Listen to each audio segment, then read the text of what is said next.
Oke, halo guys and welcome back to my channel Kiranime. Di video kali ini kita bakal lanjutin pembahasan light novel untuk anime Shino Nakama Zenitsuya. Nah, di video kali ini kita bakal memasuki chapter 82 sampai 86. Nah, jadi di video kali ini kita bakal menyelesaikan untuk volume 2-nya. Dan next kita bakal memasuki untuk volume 3. Oke, tapi sebelum kita mulai ke light novelnya, seperti biasa buat kalian jangan lupa luangkan waktunya sebentar untuk subscribe supaya saya semakin semangat dalam mengupload video, dan jangan lupa aktifkan notifikasi lonceng supaya nggak ketinggalan. Dan buat kalian yang belum melihat part sebelumnya bisa cek aja videonya di playlist. Kalau sudah langsung aja, ini dia.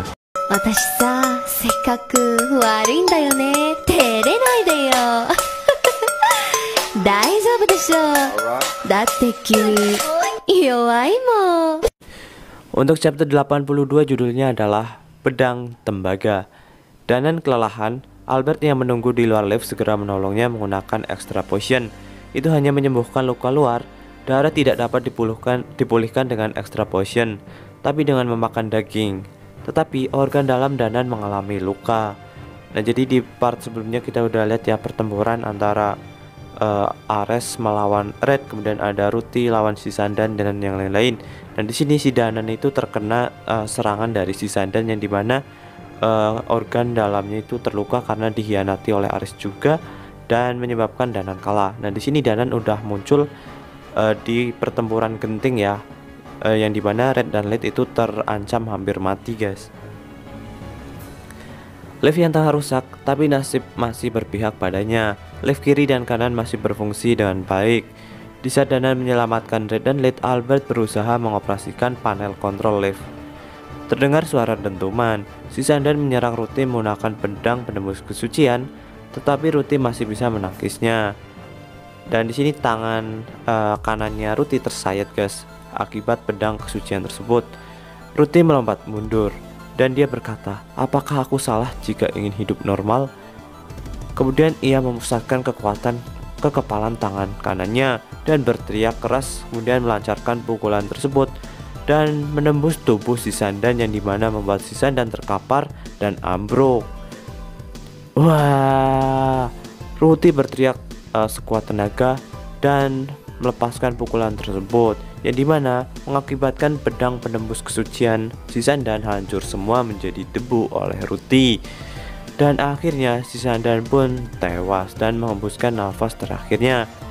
Nah, tapi di saat terakhir si Sandan tersenyum karena dimana misinya berhasil untuk menyentuhkan pedang kesucian ke Ruti ya, yang mengakibatkan nanti Ruti mengalami dorongan pelindungan ilahi pahlawannya akibat kesentuhan antara pedang suci penembus kesucian dengan sang pahlawan. Di sisi lain, Red menyelamatkan Theodora ya, walaupun Godwin tidak terima dengan itu karena si Theodora sempat menyerang si Ruti ya. Red menolongnya karena tidak ingin adiknya merasakan membunuh teman sendiri. Pada saat yang sama terdengar teriakan dari dalam lubang. "Ruti!" Itu suara Ruti. Ruti berteriak selama bertarung, gumam Red. "Aku menggenggam erat pedang Thunderwicker dan saat hendak melompat ke dalam lubang, keluar sosok bayangan dari dalam lubang. Ruti, kamu masih baik-baik saja toh?" Ruti tidak bereaksi terhadap kata-kata Red. Tangan kanannya tengah menggenggam pedang penembus kesucian yang sebelumnya dipakai oleh si Sandan. Ruti tidak menanggapi Red. Seketika dia mengarahkan serangan ke Red. Sebelum Red menyadarinya, Tise sudah berada di depan Red dan menerima serangan dari Ruti yang mengakibatkan luka yang fatal. Seketika Red menangkap Tise dan meletakkannya di lantai dan menyuruh Godwin merawatnya. Nah, jadi di sini Tise menyelamatkan si Red ya dari serangan si Ruti yang tidak terduga tersebut. Saat perhatian Red teralihkan, dalam sekejap Ruti menendang perut Red dengan keras, yang dimana mengakibatkan dorongan yang kuat hingga membentur dinding. Tubuh Red gemetar kuat. Tak menunggu Red pulih, Ruti segera mengirimkan serangan berikutnya dan menebas menggunakan pedangnya. Dengan cekatan, Red menangkis menggunakan Thunderwicker. Red melompat ke belakang untuk mengambil jarak dan ia melihat ke arah Thunderwicker. Bila Thunderwicker retak, pukulan tunggal dari Ruti meretakkan pedang tersebut. Thunderbreaker mungkin tidak akan pernah melihat pertarungan lagi akibat kerusakan yang dialaminya. Jika Thunderbreaker patah, maka Red akan terpotong jadi dua. Ini adalah pedang yang sangat hebat. Red meletakkan Thunderbreaker ke lantai dan menghunuskan pedang tembaga yang menggantung di pinggangnya. Red berhadapan lagi dengan Ruti sambil mengayunkan pedang untuk perlindungan diri. Jangan ceroboh, kau tidak berencana bertarung menggunakan senjata usang itu kan? Red mendengar teriakan Godwin. Pedang murah yang tidak sebanding dengan Thunderbreaker, Ruti mengayunkan pedangnya secara vertikal. Red mempertajam indranya, kemudian pertarungan akan segera berakhir. Pedang ini rapuh nan tumpul, dimana ini tidak tajam ketimbang yang terbuat dari baja. Tidak tajam bukan berarti tidak sekuat baja. Mengamati pergerakan Ruti, Red mengeratkan jemarinya, kemudian memegang erat bagian bawah pedang yang berbentuk salib dan menghunuskan pedang penuh keyakinan seakan menyatu dengannya. Gaya Orde Ksatria Bahamut, tebasan menyilang. Itu bukan seni bela diri dari pelindungan ilahi, melainkan teknik pedang. Mengayunkan pedang adalah salah satu teknik pelindung diri. Teknik ini mirip dengan gaya bertarung menggunakan longsword ala Orde Ksatria Bahamut. Ruti menebas pedang tembaga. Pedang penembus kesucian dengan mudah menebas pedang usang tersebut. Tapi untungnya pedang tembaga tidak terpotong, bahkan itu kurang sedikit lagi. Waduh, hampir patah itu pedang tembaganya, guys. Seketika itu juga, Red memusatkan segenap kekuatannya ke jemari yang menggenggam pedang tembaga lalu memutar tubuh Red. Pedang suci tertahan di bilah pedang tembaga, lalu memutar tubuhnya dan pedang suci terlepas dari tangan Ruti. Nah, jadi pedang sucinya itu kayak terkunci ke pedang tembaga, yang dimana ketika Red memutar tubuhnya itu pedang sucinya terhempas ya. Tapi sayangnya pedang Red juga ikut terlempar. Di sisi lain, Ruti masih diuntungkan dengan sihir dan kemampuan bertarung tangan kosong yang mumpuni. Red tidak punya peluang menang sama sekali. Ruti berhenti bergerak, tidak ada gerak-gerik, dia akan menyerang Red. Dorongan membunuh dari pelindungan ilahi setan berasal dari pelindungan ilahi yang dipegang oleh setiap iblis dan digunakan sebagai bahan pembuatannya. Sedangkan pelindungan ilahi setan yang dikonsumsi Ruti tidak mengandung pelindungan ilahi dari iblis manapun. Sejak lahir, Ruti sudah diberkahi dengan perlindungan ilahi. Dengan begitu, dia tidak akan pernah mendapat dorongan ingin membunuh, karena Ruti tidak pernah punya keinginan untuk membunuh orang lain. Red bisa menjamin hal itu sebagai kakaknya. Jadi hanya ada satu kemungkinan yang ada, sumber yang mendorong Ruti untuk membunuh. Masih ada satu, perlindungan ilahi, yaitu perlindungan ilahi pahlawan. Red mendengar tetesan air jatuh ke lantai. Red bergerak menuju Ruti, kemudian ia meletakkan tangannya di bahu dan memeluknya. Red tidak sanggup membayangkan betapa berat penderitaan yang ditanggungnya selama ini, mulai dari menebas Tise yang merupakan temannya dan menodongkan pedangnya ke arah Red, yang dimana dia itu seorang kakak yang penting baginya. Dan ia pun menangis di hadapan kakaknya dan dalam pelukannya. Oke, kita masuk chapter 83, judulnya adalah Pertarungan Berakhir. Lift akhirnya sampai di lantai atas, ditandai dengan bunyi kleng. Sudah aku duga, semuanya sudah selesai. Danan dan Albert keluar dari lift. Ada apa dengan Albert? Theodora. Pertanyaanku terjawab ketika melihat Albert yang terburu-buru berlari ke arah Theodora. Dia baik-baik saja, lukanya juga tidak fatal. Sebelumnya Albert datang bersama Theodora. Red harus bertanya rinciannya kepada mereka, termasuk apa yang dilakukan Ares. Danan terkejut melihat pahlawan menangis. Danan, terima kasih sudah menyelamatkan Lid dan aku. Tidak perlu berterima kasih, tapi yang penting lagi, aku minta maaf karena sudah datang terlambat, ucap Danan. Tidak apa-apa kok, si Sandan dan Ares sudah mati. Pertarungan ini sudah berakhir. Ya, aku tahu itu. Tiba-tiba, Lid berteriak minta tolong karena tidak bisa menyembuhkan Tise. Tidak ada yang bisa memakai sihir penyembuh. Ruti mengeluarkan air mata dan merasa bersedih melihat temannya dalam keadaan fatal, dan denyut nadinya berhenti berdetak. Waduh, akibat serangan Ruti sebelumnya ya, yang menebas Tise mengakibatkan hampir mati nih. Tiba-tiba Theodora ingin menyelamatkan Tise dibantu Albert. Theodora berjalan mendekati Tise dengan terhuyung-huyung, kemudian merapalkan sihir perjanjian regenerasi. Dan Tise pun berangsur-angsur mulai pulih dan terselamatkan. Kemudian Theodora meminta maaf kepada Albert karena menunjukkan sosok yang buruk sebagai pahlawan. Dan Theodora juga mengutarakan isi hatinya kepada sang pahlawan Ruti terkait apakah pahlawan akan melanjutkan petualangannya atau tidak. Tapi Theodora menutup mata. Jika Anda tidak bisa memaafkan saya, maka Anda segera bisa menebas kepala saya. Saya siap menerimanya. Saya tidak tahu malu karena sudah mengkhianati Anda. Saya bahkan mencoba merenggut nyawa orang yang penting bagi Anda sekaligus seorang teman yang berharga. Itu adalah perbuatan yang tidak termaafkan, ucap Theodora. Tisa memegang tangan Ruti. Dia perlahan-lahan pulih. Senyum kecil terlihat di wajah Theodora. Saya senang bisa menyelamatkan teman Anda. Saya hanyalah sebuah penghalang, tapi saya berharap untuk bisa sedikit berguna. Ruti tidak menanggapinya. Tolong tunggu sebentar. Pada saat itu Albert akhirnya angkat bicara. Saya tahu kalau tidak berhak untuk ikut campur, tapi Red dan Lid berhasil diselamatkan berkat Theodora San nolong Danan San. Saya mohon dengan sangat, tolong maafkanlah Theodora. Mohon Albert. Albert yang terkenal akan keangkuhannya kini merendahkan kepalanya demi orang lain. Itu adalah sesuatu yang sangat mengejutkan. Nah ya, jadi si Albert di sini udah berubah ya guys, yang sebelumnya angkuh.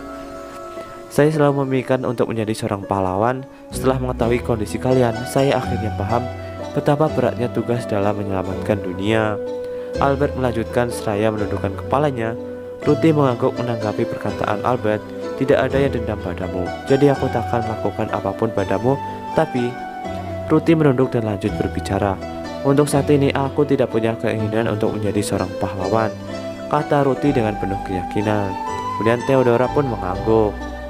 Dengan begitu maka pertaruhan di reruntuhan elf kuno kini sudah berakhir. Kami akan beristirahat di sini dan akan kembali ke Sultan esok hari. Nah, jadi untuk pertempuran di reruntuhan elf kuno ini sudah berakhir ya guys. Dan next kita mau masuki chapter santai, kehidupan santai lagi guys. Oke, untuk chapter 84 judulnya adalah Hujan Salju di Sultan. 5 hari berlalu dengan cepat setelah pertarungan di reruntuhan elf kuno. Red bangun. Red mengoyang-ngoyangkan tubuh Red supaya bangun. Ada apa? Aku masih lelah sehabis membereskan kekacauan yang disebabkan Ares kemarin. Dan terlebih lagi hari ini hawanya dingin. Aku jadi malas bangun. Ayolah, lihatlah di luar sana. Red menarik-narik tangan Red. Ada apa sih memangnya? Segera Red setelah berjalan keluar, ia pun tahu jawabannya. Salju. Turun salju dari langit. Jarang sekali melihat hujan salju di Sultan. Ia biasanya melihat salju di gunung yang biasa didatangi Red untuk mengambil tanaman herbal. Ini hujan salju Red. Tahun kemarin atau tahun-tahun sebelumnya saja tidak pernah turun salju. Red begitu antusias. Di kerajaan Logavia salju adalah pertanda musim dingin, tapi di Sultan ini adalah pemandangan yang sangat indah. Kemudian di sini yang menarik adalah Ruti muncul dengan pakaian yang begitu imut dan serba putih. Oni-chan. Red dipanggil dari belakang. Berbalik dan ia melihat Ruti mengenakan pakaian putih seputih salju. Sebuah pakaian one piece yang dia beli bersama Red di pusat kota. Dan pastinya itu bukanlah sebuah armor, cuma pakaian biasa. Tidak ada pedang yang tergantung di pinggang Ruti. Perlengkapan sihir yang dikenakan dilepas semua. Dia tampil sebagai gadis biasa yang bisa kita jumpai di mana saja,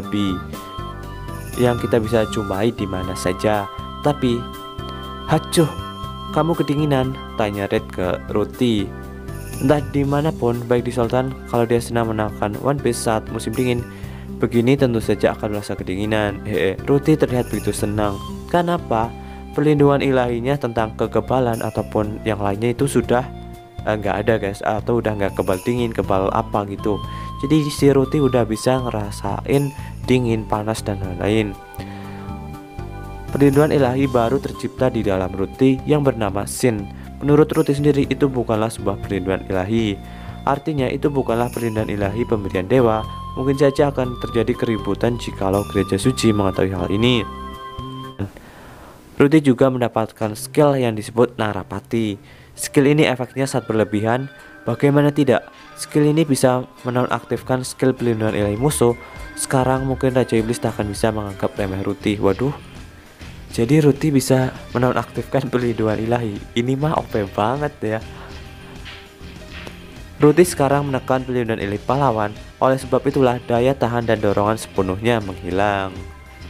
Kemudian setelah itu esok harinya seusai pertarungan, Theodora dan Albert berpamitan kepada Red dan yang lain. Mereka mungkin akan pergi ke barisan depan dalam pertempuran melawan pasukan Raja Iblis. Sampai jumpa, Theodora hanya mengucapkan beberapa kata sebelum akhirnya pergi. Dia bahkan hendak mengembalikan semua perlengkapan yang dia dapatkan selama petualangannya bersama Ruthie. Tapi Ruthie menjawab, kau mungkin akan membutuhkannya. Danan berkata ingin memulihkan diri di Sanitarium Sultan dalam setengah tahun. Danan sudah memaksakan tubuhnya hingga menabrak batasannya. Ia juga memerlukan istirahat penuh untuk beberapa hari. Dan si Godwin dibebaskan sebab Ruthie tidak memerlukannya lagi untuk membuat pelindungan ilahi setan. Godwin juga sudah memainkan peran penting dalam meraih kemenangan. Ruthie juga berkata tidak akan mempermasalahkan kejahatan Godwin.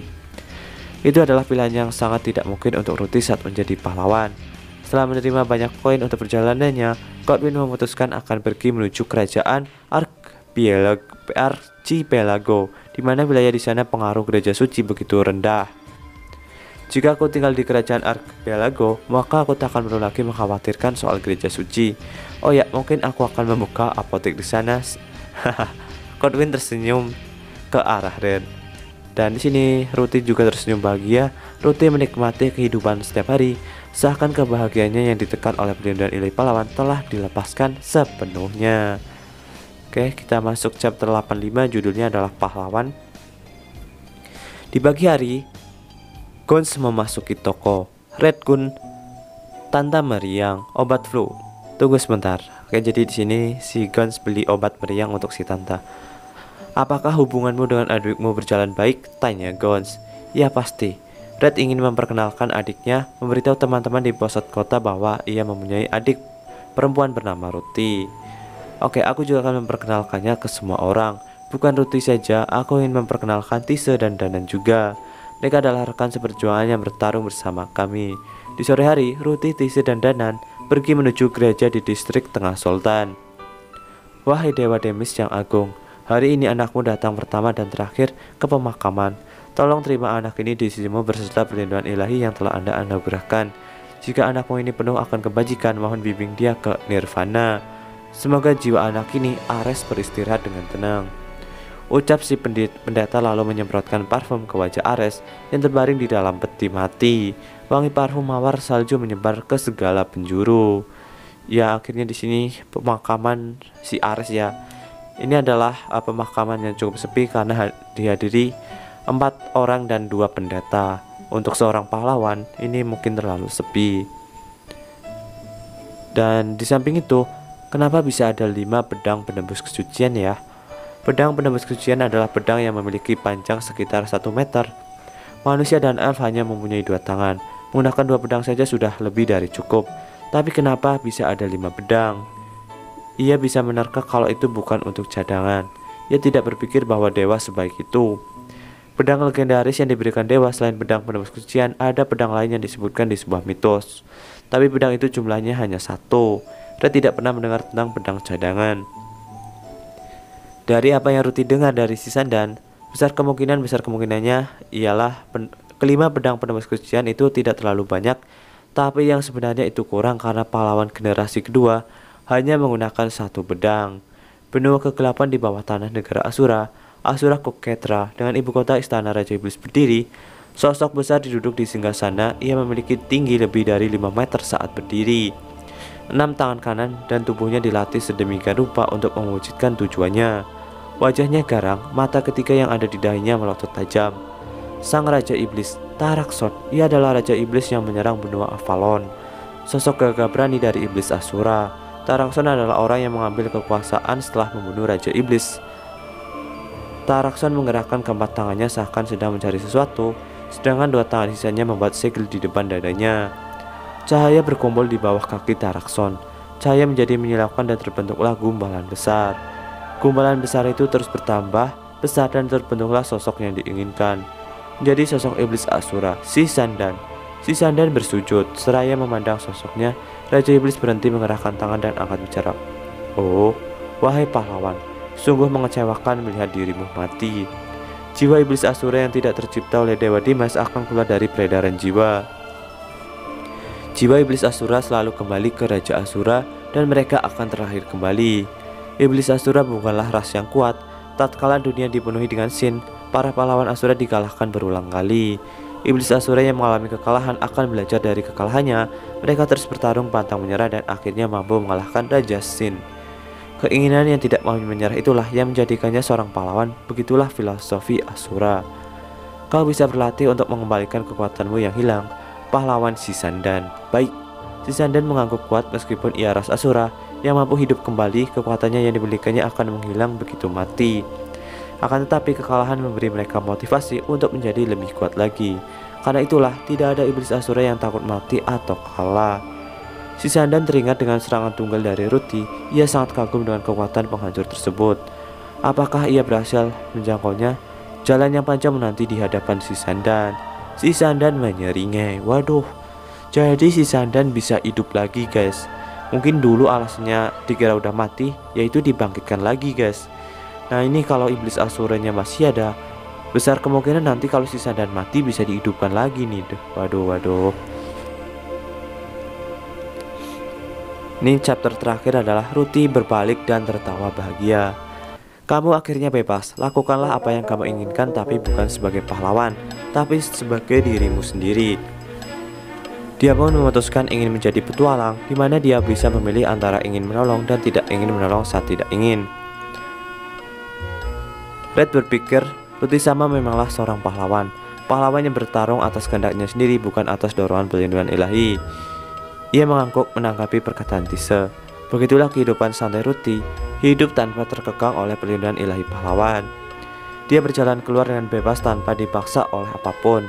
Ruti, sambil menunggu pulang, aku akan membuatkanmu sesuatu yang kamu suka. Kamu ingin apa? Red memanggilnya gadis muda yang akhirnya bisa menjalani kehidupan dengan bebas, berbalik melihat ke arah Red. Aku ingin susu madu. Adik Red tersenyum bahagia dan itu sangat lucu. Dan akhirnya kehidupan santai bersama Ruti, Tise, dan Red pun dimulai. Nah jadi seperti itu untuk chapter 82 sampai 86.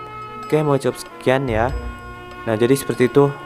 Dan ini adalah akhir dari volume 2. Next kita masuki volume yang 3. Oke, jangan lupa subscribe and like. Bye bye.